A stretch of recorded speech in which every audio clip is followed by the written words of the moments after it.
SwayamPrabha. Digital India. Educated India.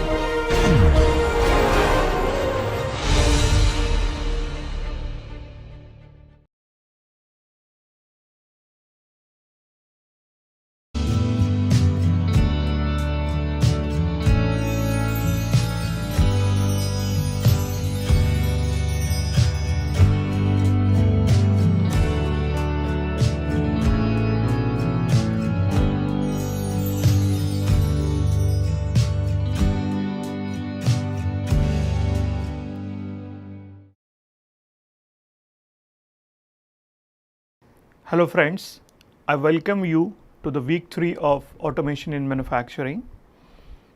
In this week, we will be studying various aspects related to selection and fabrication of the components which are required to build an automated system.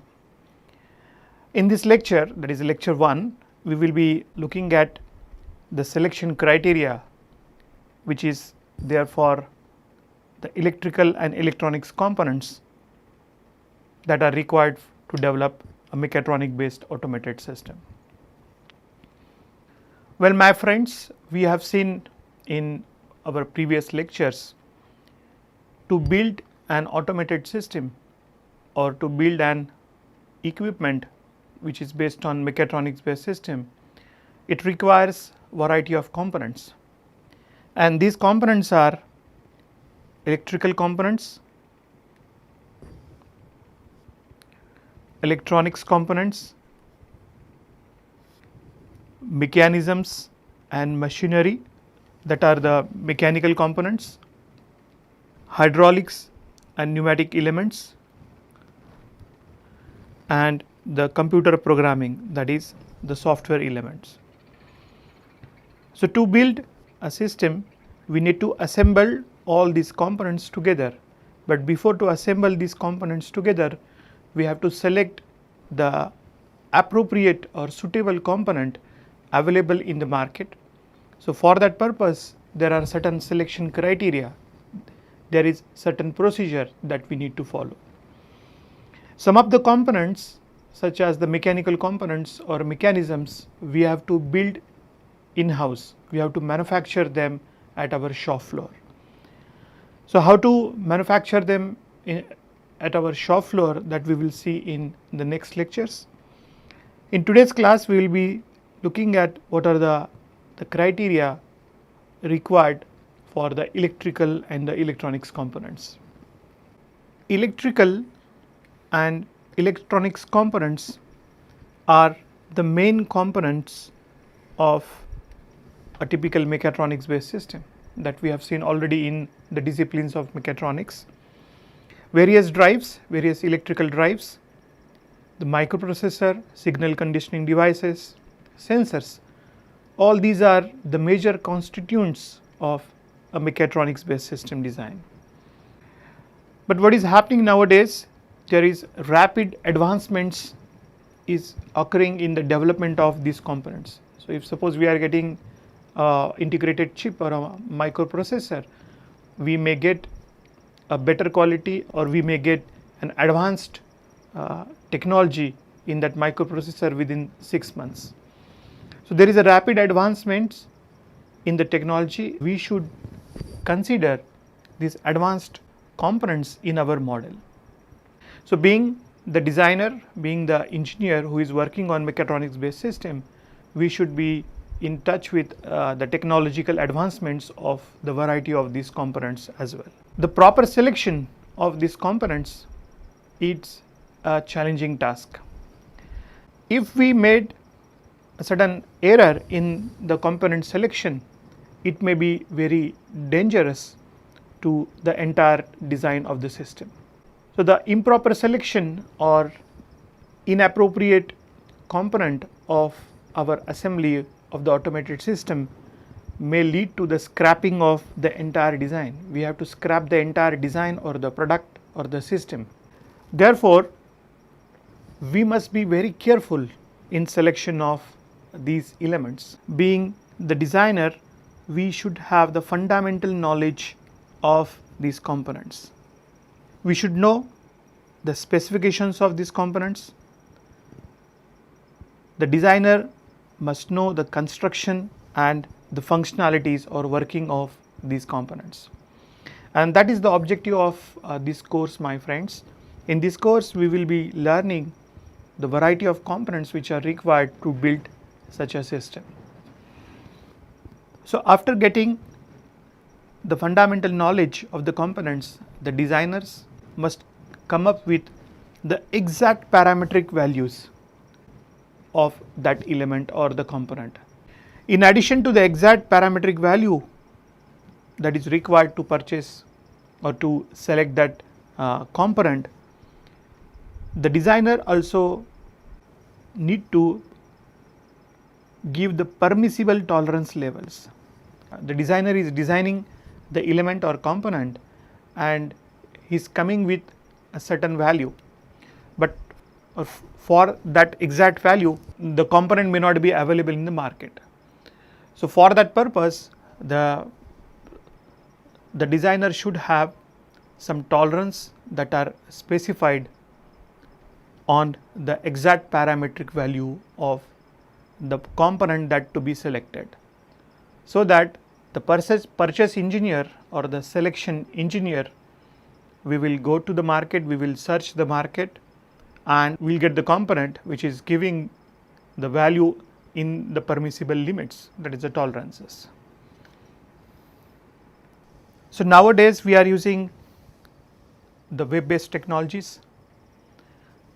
There are a lot of web based parametric tables are available.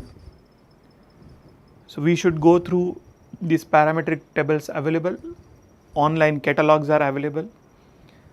The catalogs are having the required information, they are having 3D visualization of the components, they are having videos of the performance of the components, they are giving the applications, some case studies. So, all these relevant information is available on the net, on the internet. So, being the designer, it is our duty to extensively go through the literature available of the concerned components, catalogs, and then select the appropriate one. In addition to these web based parametric tables and catalogs, there are a lot of forums which are available, online community forums which are available. The volunteers or the expert people will give their opinions, will answer the queries which are asked by the community members. So, to carry out the selection process or to carry out the selection of this variety of components in industry, a special team will be created and the special team will have the experienced engineers. Those will look at the web based parametric tables, catalogs, and they will interact with the online community forums, or they may even go to the market and try to get the components. Now, what are the various parameters that we need to consider during the selection of these atoms? The first parameter is the affordability, the cost which is directly affecting on the economics of the product design and development. So, affordability, we should have the components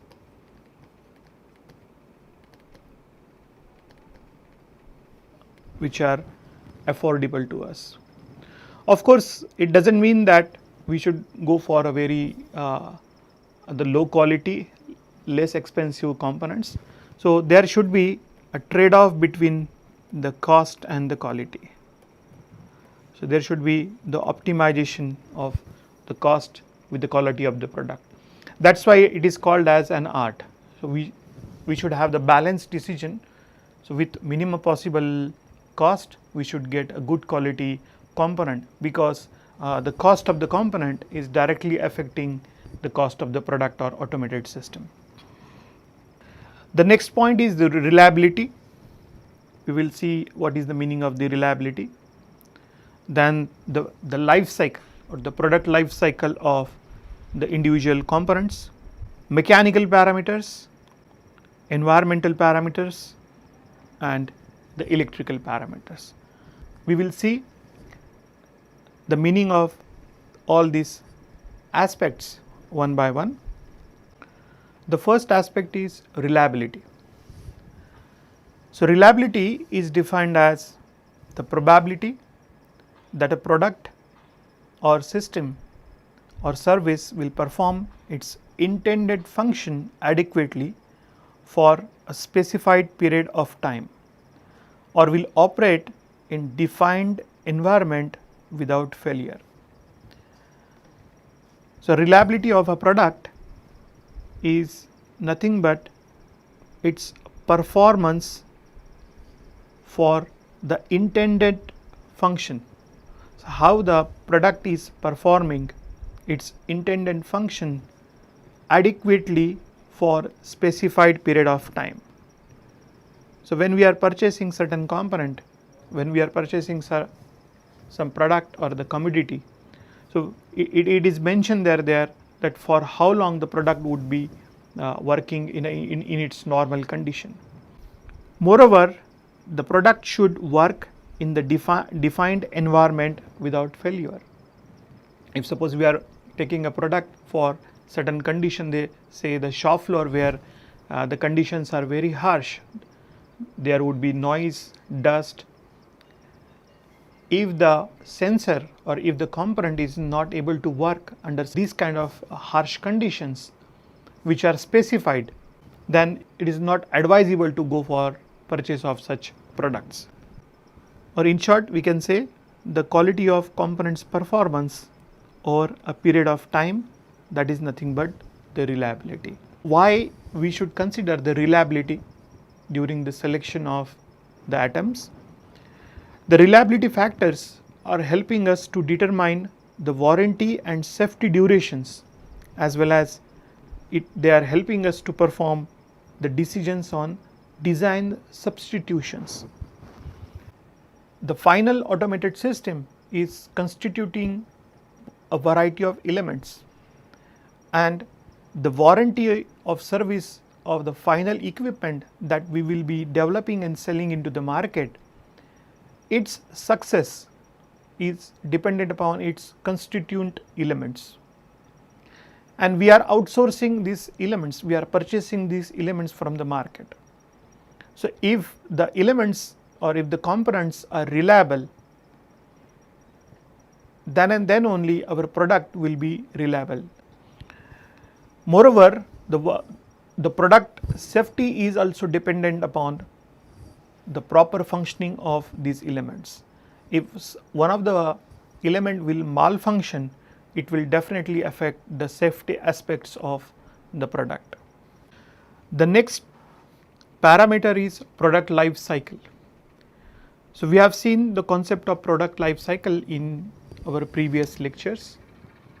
The product life cycle is defined as the time duration between the start of the development of the product till its decline of sales in the market.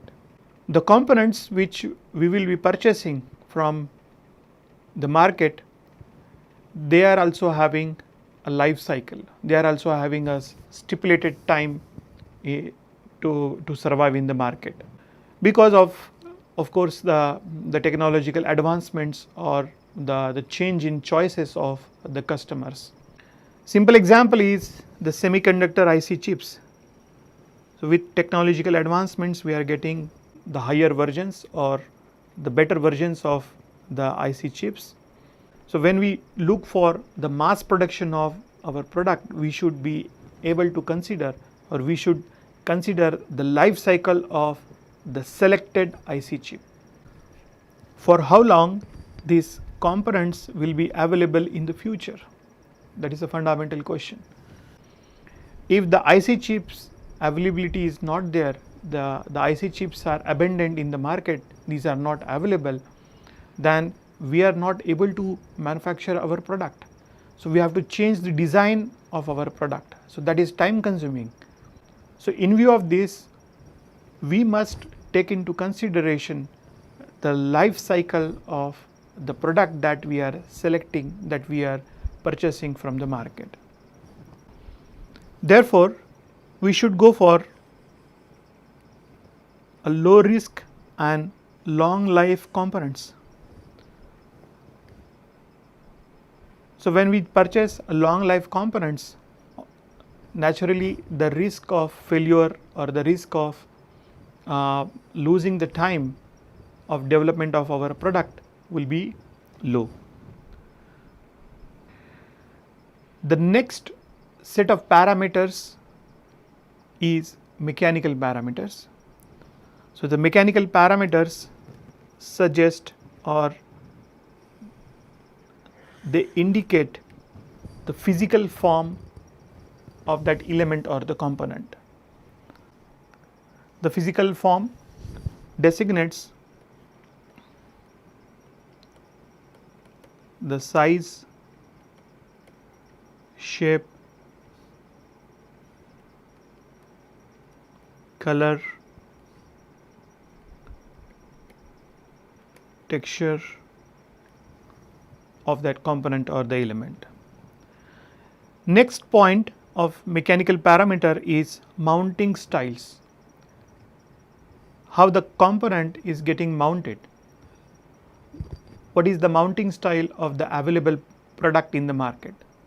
So, is it mounted on a certain fixture, whether the component need a fixture to fix it in the assembly, whether the component is hanging, how many fasteners are required, whether the mounting is the robust. So, all these aspects are coming into the mechanical parameters. The next mechanical parameter is the weight of the component. Of course, we need to have a component with low weight, the component should be light, otherwise weight of our product would be very high, which is not advisable, but it should have the sufficient inertia. The size, shape, weight and mounting style are helping in proper analysis of the connection of these elements in the assembly. So, we should consider the mounting style, the size, shape and the weight in a proper way, so that the assembly would be easy and the product construction would be simple. It will have low maintenance. As the number of components are less, the assembly is less complicated. It would be easily assembled, so that the customer can easily assemble the components. So, the ceiling fan, a simple example, that is a ceiling fan. So, we can easily assemble the ceiling fan and we can easily mount it wherever required for the domestic applications. So, if you look at its various parts or the mountings, mechanical elements, they are very simple. A layman can easily assemble it. The next set of factors or the parameters is the environmental factors. The intended automated system may be utilized for variety of purposes. It will be utilized for a variety of applications, say domestic application, or it may be utilized in the industry, or it may be a special purpose product. So, what is the meaning of special purpose product? The product may be utilized in biomedical instrumentation, it may be utilized for aerospace applications, say it may be a part of a satellite, or it will be utilized for defense applications. So, when the special purpose products are to be developed, then we have to consider the extreme conditions, extreme weather conditions under which these products are being utilized. For example, the aerospace products are working at a entirely different working conditions. The gravity will not be there, the temperatures or the pressures are entirely different. So, all these factors need to be considered during the development of the product. Same case with the biomedical applications. So, when we select the components for biomedical applications, we should consider the sensitivity of the elements, the humidity level or the temperature under which these all equipments are being utilized. In defense level applications as well, so the weather conditions may be very harsh, even at the shop floor, when the vibrations are very high, or if you consider a typical example of forging. So, forging application, when the noise levels are very high, when temperatures are very high. So, all these parameters are need to be considered when we select the constituents of the automated system. So, these special purpose automated systems may be utilized in a extreme weather conditions. The temperature ranges may be extended, there may be thermal shocks and extreme vibrations. So, when we know that the products may lead to such kind of extreme weather conditions, its constituting elements should also able to withstand these extreme weather conditions. So, in addition to thermal shocks and vibration, the humidity and the moisture that also are affecting the performance of this automated system. So, these are to be considered. Then some of the products may have the exposure to radiation in case of the nuclear applications. This equipment may be utilized for carrying out some the operations where the chances of radiation may be there.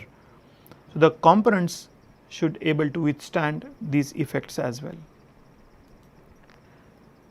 The next set of parameter is the electrical parameters.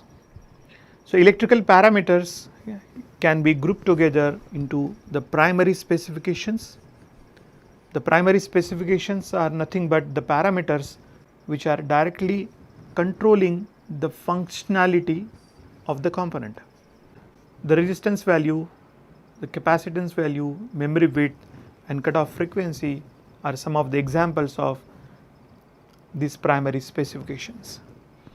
However, there are certain specifications which are generic in nature. For example, the operating temperatures or the voltages, which are almost applicable for all sort of component categories. As we know that the constituting elements of a mechatronic based systems may require the electrical energy to get operated. So, of course, there may be certain generic parameters associated with them, and these are the temperature and the voltage. So, the temperature requirement, in which temperature range the component is able to work, and what are the voltage requirements to operate that element or the component. The designer should have the proper knowledge about the primary specifications as well as the generic specifications of these constituting elements. So, let me summarize. In this lecture, we have seen how to select the electrical and electronics components. What are the various selection parameters such as the mechanical, environmental, reliability related parameters, product life cycle and the electrical parameters. So, my friends, these are the parameters that we need to consider when we select the components for the intended purpose, that is design and development of an automated system. Well, in the next lecture, we will be looking at the technical aspects of the electromechanical systems. There are various terms which are used in the selection of various, there are various terms related to the performance of these electromechanical systems. We will study them, we will understand the meaning of these terms, we will see a variety of examples to understand these terms in a better way. These terms are very much useful in the proper selection of these constituting elements for a better automated system design. Thank you.